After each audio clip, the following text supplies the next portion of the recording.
Welcome back. Welcome in. This is Country Roads Confidential at earsports.com, part of the Paramount Podcast Network. I am Mike Casaza, taking one more lap around the Big 12 here, wrapping things up, believe it or not, with the team that I am always a fan of. And my apologies to our guest and his fans, the team I'm always wrong about.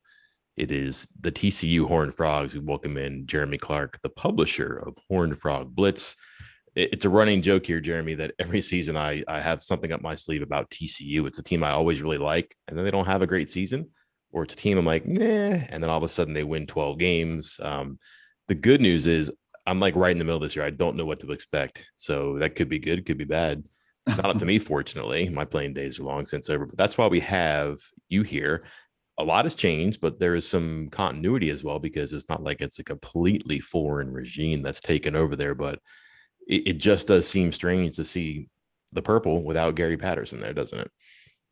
Yeah, I mean, for a guy that's been around the program as long as I have, I'm going into year 17 here, and it is different. I mean, I don't think anyone, if you would ask TCU fans or even people inside the program, if this would ever be like this, you're talking about a legacy coach, a guy that put TCU on the map, a guy that really, when all things considered, that's the reason TCU's in the Big 12, because of the success that Gary Patterson had.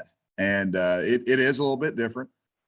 So far, it's been kind of smooth. I think there's a lot of things that Sonny Dykes and his guys recognize that maybe Gary wasn't doing before, as far as media access and fan access. And so they're getting more of those channels involved. And right now, everything's been really, really great. I mean, especially the media access. But in the end, and I've had this conversation with Sonny a couple of times, it's all about wins and losses, and can you put everything that you're doing right now and put it into the season and get this thing turned around? Because I don't think TCU fans would have ever expected this kind of 4-year lull that they're experiencing right now. They're ready for things to change. I was always like amazed by how elastic Patterson was. He'd have a down year and he'd win 10. He'd have a down year and he'd win 12. And all of a sudden that it didn't bounce back quite as often or as easily as they used to. And here we are now. He's on the Texas staff and a new direction at TCU.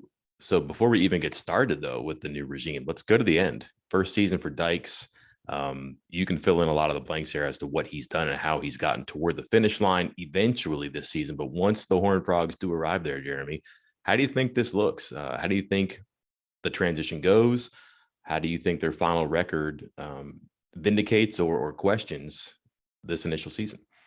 Well, I think the transition is going to be better than some people expected. I was kind of surprised by the preseason media Big 12 vote, with them being number 7. And that just goes back to the past 4 years, really, and how they really haven't played up to expectations. But I've kind of got this team pegged around a floor of 6-6 and a ceiling of 8-4. I think that record would really, I mean, every fan wants to win every game. They want their program to win every single game. But I think even with TCU fans, just to see them kind of crawl out of the cellar a little bit in the Big 12 and just get back to 500 or even win 7-8 games, I think they would call that a successful season.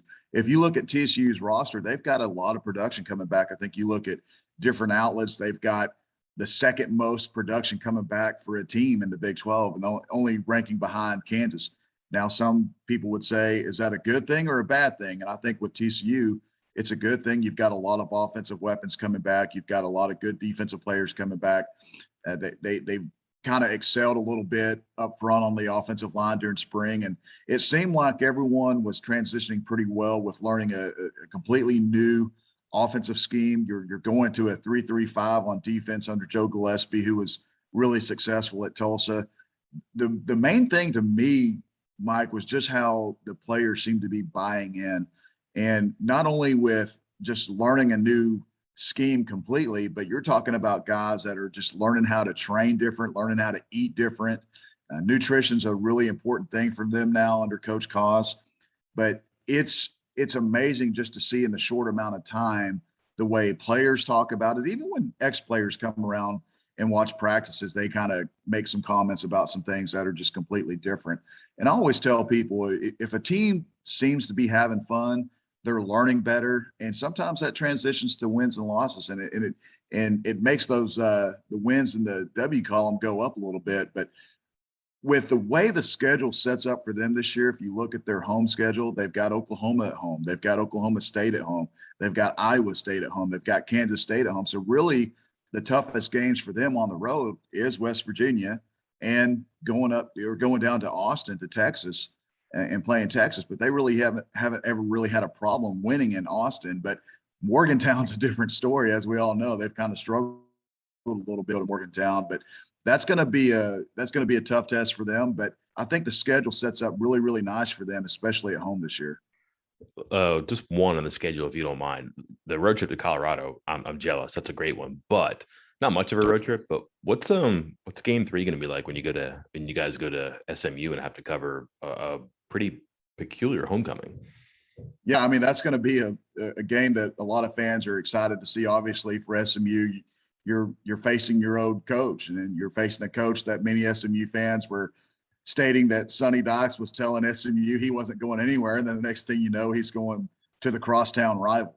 So there's going to be a lot of eyes on that game. I think obviously the new staff at TCU know the great thing about them is they know a lot of those SMU players. They know their strengths, they know their weaknesses. And so I think they're going to have a chance to attack them in that way. But it's going to be a fun game. I think it's going to be a lot different than what we've seen in years past, because like I said, with the strength and conditioning, and I think that's a person that really doesn't get talked a lot about throughout media, but Kaz Kazadi, man, you talk to anyone inside the program, whether it's a part of the staff or just athletic in general or players, they all just rave about the transformation that he has allowed the players to take ever since they brought him on after November, after the end of the season. So it's going to be interesting. I mean, there's guys that are walking around that have gained 15 to 20 pounds of muscle within the last 6-7 months. So it's going to be interesting to see how the physicality is going to be different for TCU this year. But that SMU game, I promise you, it's going to be an interesting one.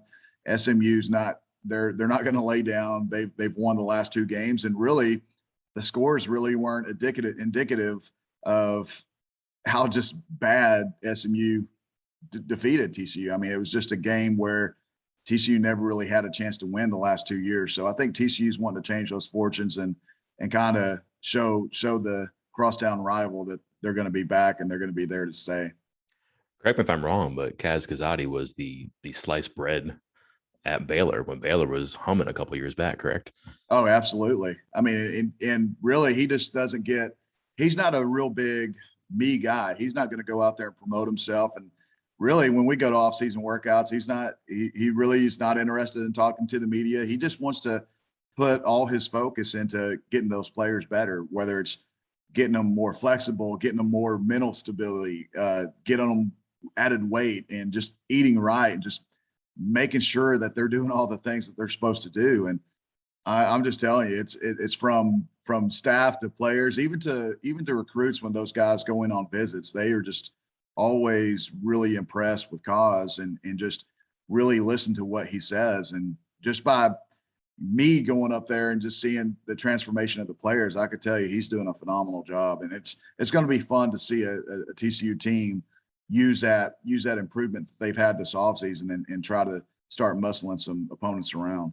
I might have spoken too much, asked too many questions, stolen your thunder here. If I do, I apologize, Jeremy. But let me ask you, I think a lot of people who would follow TCU would be wise to go to your site and see what you think, because that's what you know and have gathered from the beat. So everybody knows the major headlines there, and we talked about a couple of them, most notably the coaching change. But there's a whole lot going on that maybe people don't know. And if you're a casual fan, if you're a West Virginia fan just trying to get to know TCU, there's going to be some things beneath the surface. You got to crack that layer and get inside. What is an off the radar story, angle, player, side of the ball? I don't know, something about this team that you have your eye on now because you got a feeling it's going to be significant, whether good or bad, during the season.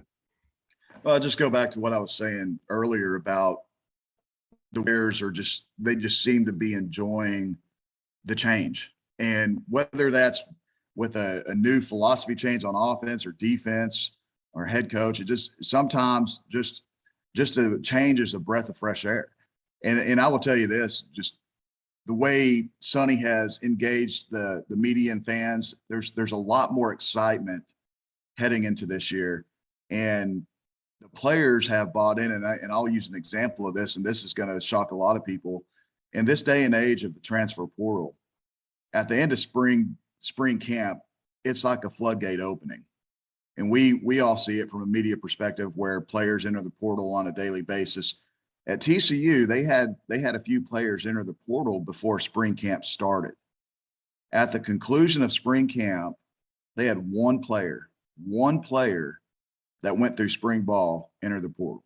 And I think that was more of them kind of trying to tell him, hey, you're going to be fourth or fifth string at your position.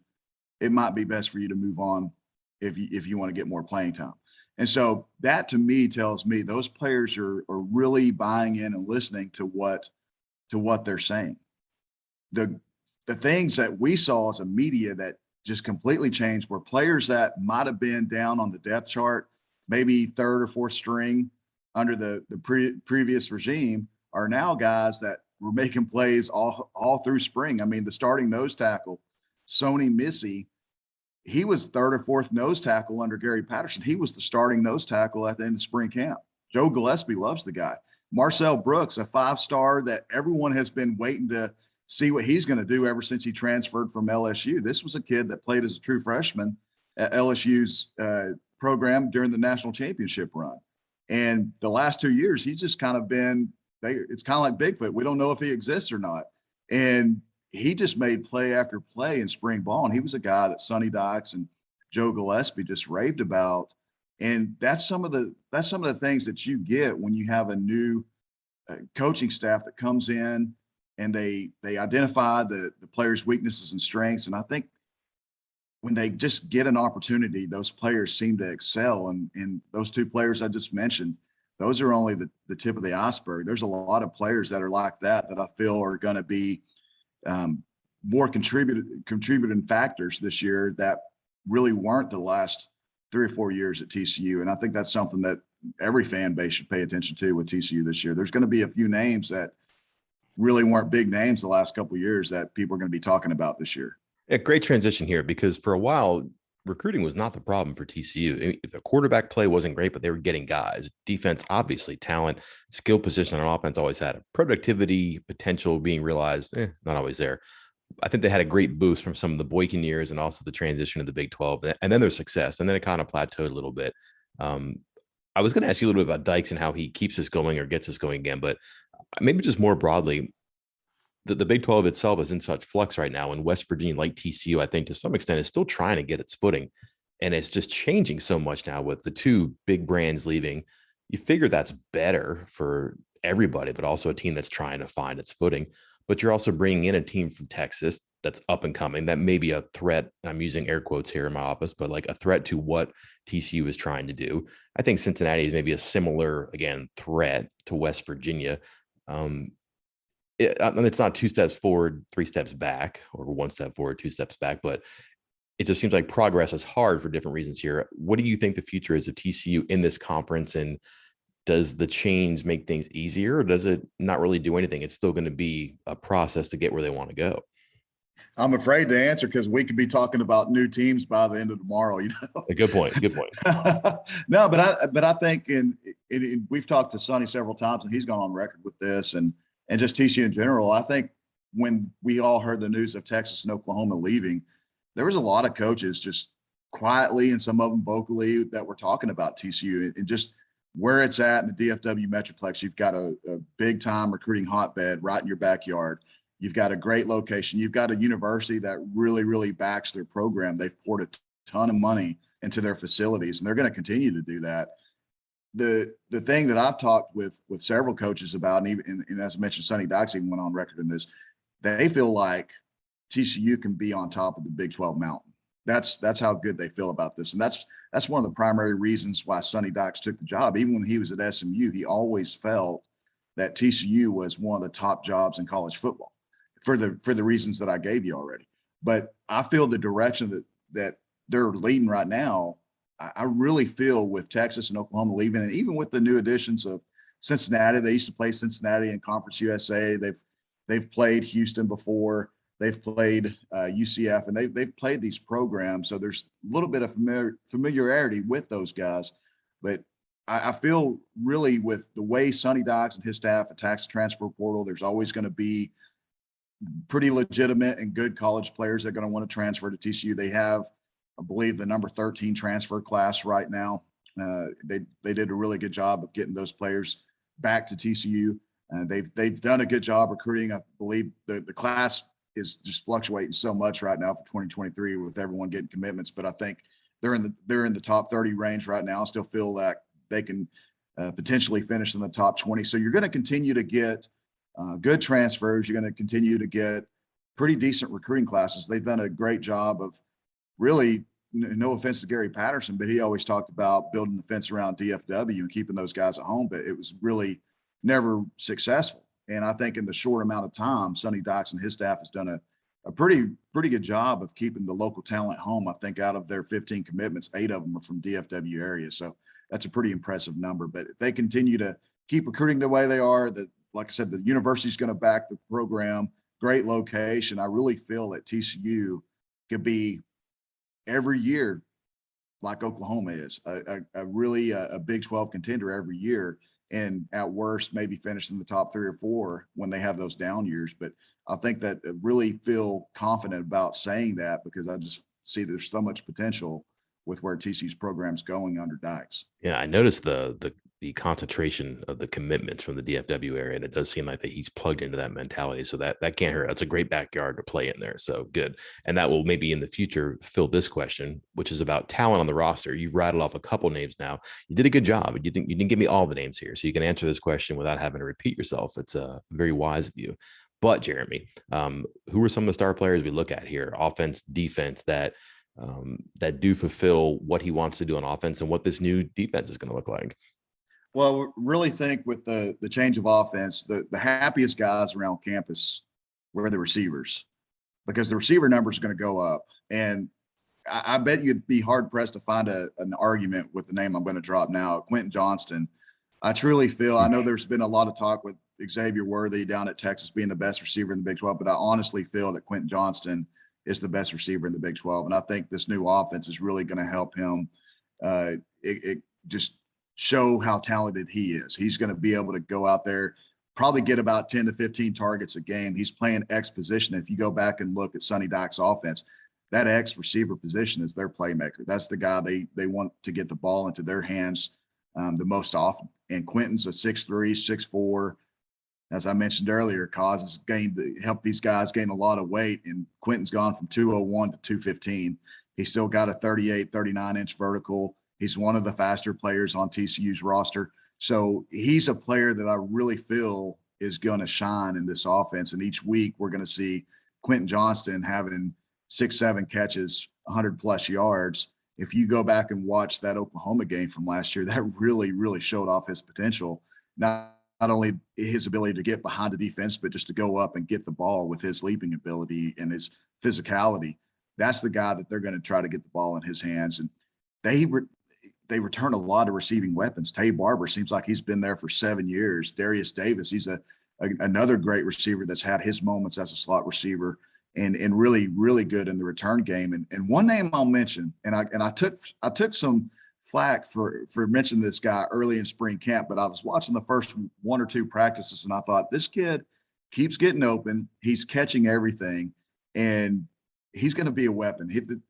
But the problem is he's not very big. He's a 5'8", 180-pound kid, and his name is Gunnar Henderson. But remember that name, Gunnar Henderson, because by the end of the first week of practice, he was a former walk-on, and TCU was giving him a full scholarship. That's how talented he is. And it wasn't one of these, hey, let's make Gunnar feel good and offer him a scholarship. Those coaches love him. You talk to Sonny Dykes, you talk to Garrett Riley, you talk to Doug Meacham. They will all tell you Gunnar Henderson is going to make some plays. He's going to be a guy that we're going to throw the ball to. And just to kind of prove that notion in the spring game, I think he had 6 catches for 90-something yards. He was the leading receiver. So, and all those starters I mentioned earlier, Quentin, Tay, and Darius, those guys were all out there with them. So he's going to be a guy to watch. But defensively, I still look at the guys that have been around for a long time. Dee Winters had a really good spring at linebacker. I think last year he didn't really play up to expectations. I think he'll be the first one to tell you that. But kind of in this system, He's allowed to roam around free a little bit more, allowed to make plays. He's still extremely athletic, and he's a senior leader. If you ask those coaches, Sonny Dykes or Joe Gillespie, they're going to tell you he was one of the guys that really stood out for us in the spring and really started to become that leading guy on defense. Mark Perry, the transfer from Colorado, he's another one, kind of your typical TCU safety, the TCU safeties that we've always seen in the past. Trayvon Merrick, Sam Carter, those guys that make plays. He's going to be the next in line. He was a real vocal leader, just was able to learn the defense extremely quickly, made plays during the spring, and they're expecting big things out of him. And corner-wise, Hodges Tomlinson, I mean, he's been around for a long time too. And Noah Daniels, I mean, Noah Daniels is a guy that if you looked at going into his junior year, the preseason prior to 2021, he was considered one of the top cornerbacks, not only in the Big 12, but the entire nation. Pro Football Focus had him ranked as one of the top corners. And he's continued to battle injuries throughout his career. And this spring, he finally got healthy, went through all his spring camp, had a pretty good spring. He's another big guy. That's the different thing you'll see. After this year, you'll still see 5'9" Trey Tomlinson out there at corner. But moving forward for TCU, you're going to start seeing more of the 6'1", 6'2" types at corners because that's the type of corner Joe Gillespie wants to have out there. But they certainly love Hodges Tomlinson, and he had a great spring, and he's going to have another big year. You don't have to sell me on the receivers. Johnson is first-round talent. And Gunnar Henderson, buddy, he's on my radar. Don't worry about it.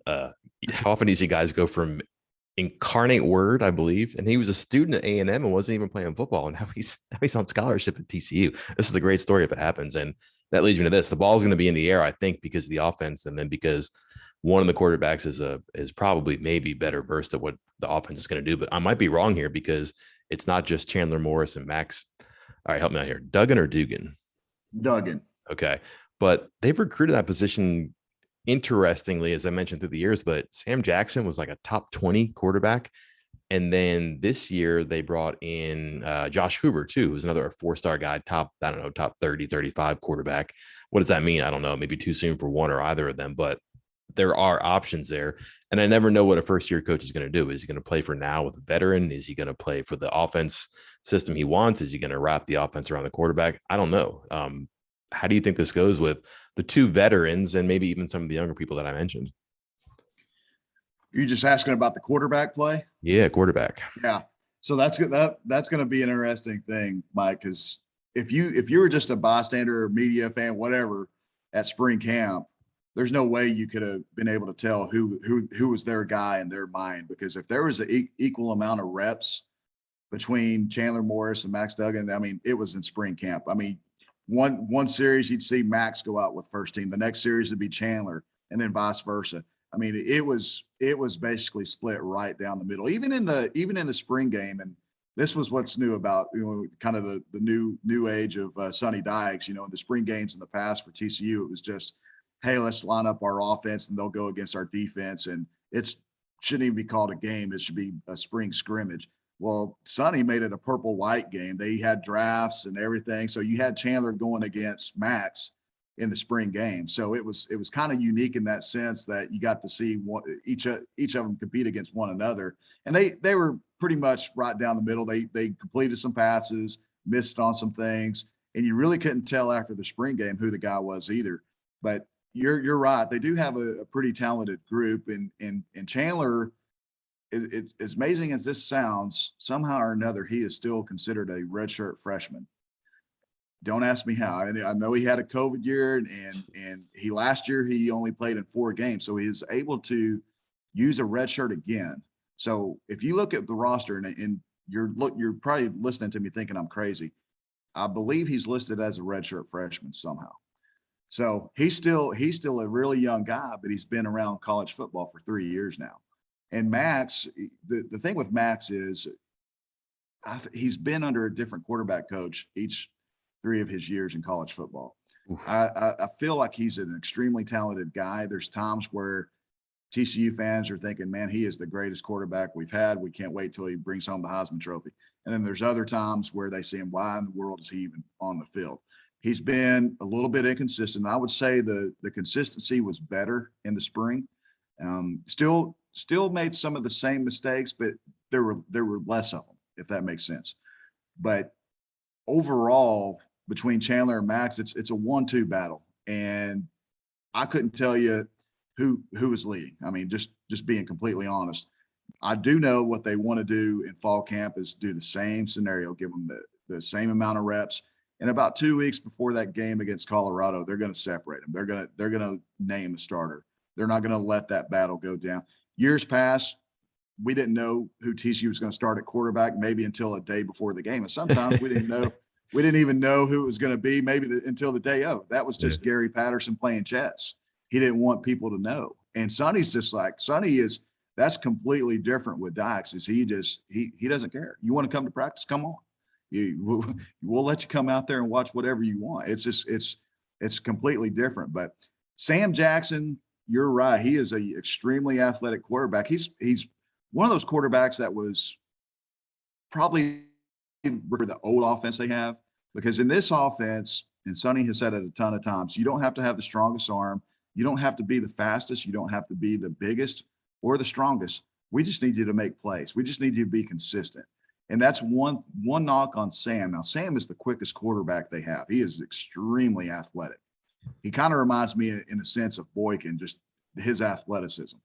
He's got the quickest release. And even Gary Patterson went on record and said that Sam Jackson has the quickest release of any quarterback he's seen at TCU. So he's got the arm. And what's funny is that he throws a perfect pass. There's never a wobble. It's a tight spiral. And we made jokes as the media saying that he throws the prettiest incomplete pass you'll ever see. It's a really, really good pass. And Josh Hoover, he's true freshman right out of high school. He's learning a little bit. I don't expect to see a lot of him this year, maybe in some mop-up duty, but it's going to be the Chandler Max show once fall camp starts. I know that was a long answer and probably a little bit longer than you expected, but when you talk quarterbacks, you got to get down and dirty with it. Well, it all begins at quarterback in the Big 12, which is why we choose to end there. It is a good way to push off and send ourselves into the final stage of this offseason here. Lots of information, yes, Jeremy, but lots of intel we needed to get our proper perspective of the TCU Horned Frogs for the 2022 season. Can't thank you enough for your time. Let's do this again soon, okay? You bet. All right, take care.